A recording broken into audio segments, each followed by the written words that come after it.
교수님께 바로 질문 드리겠습니다. 교수님은 한 대표님 나오시면 된다고 보시는데 그구들은 아직도 젖잘싸입니다.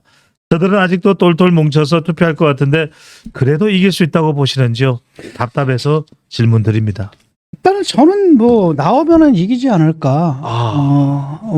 왜냐하면 김문수가 다시 어게인하는데 패장이잖아요, 어차피. 그리고 패장이고 그다음에 김문수가 후보가 될 경우는 일단 대선 패배, 그것도 큰 표차로 진다라는 것들은 이미 예견됐던 거고, 예. 예견된 실패를 거듭한 거고, 그 입증이 된 거잖아요. 그걸 갖다 젖잘싸라고 정신 승리한들 뭐가 달라지겠습니까? 아마 당원들도 이제 상당 부분 그걸 알고 있을 거라고 보거든요. 그래서 많은 사람들이 뭐 심지어 이준석도 그렇게 예측을 하더라고요. 저도 그 예측을 맞다고 봐요. 이번에 나간다면은. 그거 여기서 또다시 김문수가 된다고 생각해봐요. 어떻게 되는 거예요? 그럼 그 당은 이제 끝나는 거잖아요, 이미. 그 당은 이제 희망이 없는 거 끝나버리는 거고. 그래서 모종의 변화가 있어야 된다는 인식은 대선에서 누굴 찍었든 간에 그걸 갖고 있을 거라고 보거든요. 그렇기 때문에 저는 나가면 이길 거라고 보는데 과연 나가는 게 이제 좋은 수인가. 왜냐하면 송원석 됐지 않습니까? 결국 60표를 몰아준 거예요. 지금 또 저 사람들이 이번에도 원내대표 때. 예. 그러니까 이 사람이 나와가 제일 먼저 하는 게 뭡니까? 김용태 혁신안을 갖다 거부하는 거잖아요.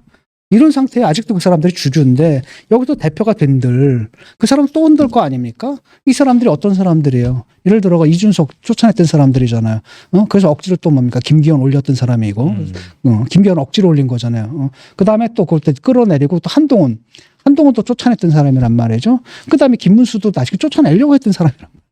이런 사람들인데 변함이 그 구성은 그대로 변함이 없는데 대표가 딱 된들 과연 될까? 그 다음에 이게 임기가 내가 알고 있기로는 내년 지방선거까지거든요. 맞습니다. 1년인데 지방선거 이렇게 가가지고 이길 수 있냐라는 거죠. 거기서 패배하면 바로 뭐가 나와? 책임론이 나온다는 정기은퇴하라. 그럼 재계하기 힘든데 그래서 친한 그 그룹 중에서도 그 의견이 갈리는 것 같더라고요. 예. 보도를 보니까 어차피 그 1년짜리인데 이거 괜히 덤터기만 쓰는 자리 아니냐. 그래서 저 사람들 더 망하게 내더라.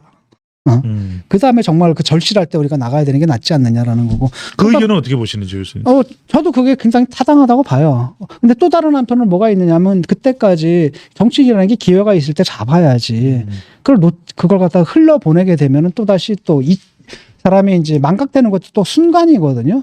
예. 그래서 그걸 어떻게 판단하는지 그들이 알아서 하겠죠. 근데 제가 볼 때는 아마도 한 대표가 나올 것 같아요. 느낌이 나올 것 같고 그러면 또 다른 한편 누가 나오냐면 김문수도 나올 거고 안철수도 나오고 나경원도 나오고 그럼 문제는 뭐냐면 이게 또 리턴 매치가 되거든. 네. 이것도 별로 보기 좋지 않거든. 이런 문제가 좀 있어요. 네. 그동안 촉이 틀리지 않았던 진중권 교수의 예측은 한동훈 나온다입니다. 과연 어떻게 될지도 한번 좀 지켜봐야 될 것 같고요. 김용태도 나올 수 있어요. 김용태도 지금 왜냐하면 임기 얼마 안 남았잖아요. 예. 며칠 안 남았는데 울산, 강릉, 충청권 돌아다니면서 막 얘기하거든요.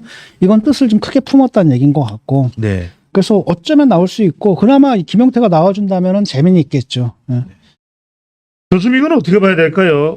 지금 이번 전당대회가 8월 말 또는 9월 초에 있을 경우에 당대표로 출마 가능성이 높을 것으로 점쳐지고 있는 나경원 의원이 이렇게 이야기를 했네요. 김문수, 한동훈, 이낙연, 손학규와 함께 완전한 새집 짓자. 나오겠다는 얘기죠. 나오겠고 무슨 얘기를 하냐면 이제 개헌론을 자기는 들고 나오겠다라는 거죠. 개헌론을 갖고 나온다라는데 이게 얼마나 어필할 수 있느냐라는 거죠. 국민들이 지금 원하는 게 개헌이냐 아니거든요. 니들 당 개혁이야. 니들 당 혁신이야. 일단 그걸 하라. 그건데 지금 비빌 공간이 없어서 그런 겁니다. 나경원 같은 경우는 원래 친윤에 붙었던 거 아닙니까? 그런데 얼마 전에 딱 만났더니 뭐 자기는 친윤이 아니라고 또 이러더라고요. 그래서 제가 기가 막혔었는데 이러다 보니까 스탠스가 지금 애매모호한 거예요. 예. 그래서 비빌 공간을 지금 뭐 합니까? 손학규하고 굉장히 누구죠? 그 사람 민주당 쪽 사람들 끌어들여가지고 개헌 이걸로 좀 판을 짜보겠다라고 얘기를 하는데 저는 이건 안 먹힐 것 같아요. 안 먹힐 것 같고 결국 붙는다라고 하면 다시 김문수고 한동훈인데 문제는 뭐냐면 이제 친윤들이 사실은 김문수를 갖다 쫓아내는 가운데 한 대 타격을 맞은 거 아닙니까? 그런데 자기들이 내보낼 사람이 없는 거야. 내보낼 사람 없으니까 극적 하다가 결국 다 김문수 밑으로 기어 들어가가지고 김문수랑 또 한 번 붙겠다는 아마 그렇게 나오지 않을까 싶어요. 예. 뭐 이건 제 이야기 아니라 한간에서는 김문수 전 대선 후보가 산으로 가고 또 훌라후프를 돌리고 특혜를 하는 이유는 전당대회를 앞두고 체력 단련을 하고 있다. 뭐 이런 또 분석도 합니다. 자, 마지막으로 교수님 얼마 전에 개혁신당 행사에 참석하셨습니까? 예. 대선 평가 세미나에 가셨다고 그러는데 어떻게 뭐 이준석 전 대선 후보가 좀 반겨주던가요? 그 자리에 좀 있다가 인사만 말하고 또 자기 약속했다고 나가버리더라고요. 왜냐하면 이제 그 자리에 있어봤자 계속 그 비판이 쏟아질 게 뻔하니까 아마 그 자리에 앉아있기 좀 민망했을 겁니다. 서로 몇 마디 대화는 나누셨습니까? 그냥 악수만 했어요. 사진 찍으면서 악수만 하고 멀리 떨어져 앉아가지고. 그런데 개혁신당 같은 경우는 네. 뭐냐면 국힘의 종속 변수거든요. 국힘이 어떻게 따르냐 따라 달라요. 이번에도 김문수가 나왔기 때문에 그 8%를 얻은 거예요. 김문수가 아니라 한동훈이 나왔다면 8%를 못 얻죠.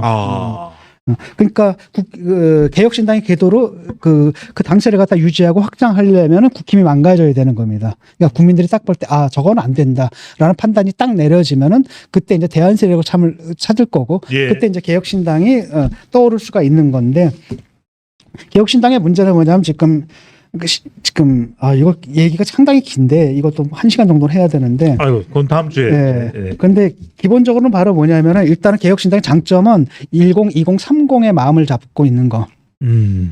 그런 4050이 민주당이고 7080이 국힘이잖아요. 예. 60은 나눠집니다. 65세 이상하고 65세 전하고 네. 이렇게 딱 나눠지거든요. 근데 하나는 산업화 세력이고 하나 민주화 세력이잖아요. 이 세력들은 간 거예요. 이제 산업화 시대가 끝나버린 겁니다. 그리고 남은 건 뭐냐 포스트 인더스트리얼 소사이어티로 해서 산업 이후 세대거든요. 정보화 시대, 예. 탈산업화 시대, 디지털 시대. 이게 이제 10, 20, 20, 30 되는데 이 사람들 성향이 굉장히 뭐랄까 보수적이에요.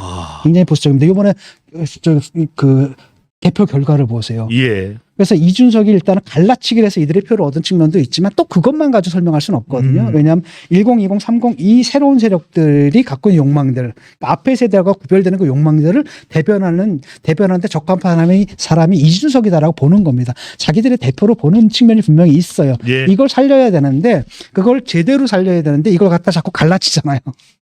갈라치게 되면은 갈라치는 게 당이 작을 땐 괜찮습니다. 그래서 갈라쳐가지고 5%라도 어디면 어디야 큰 거죠, 그렇죠?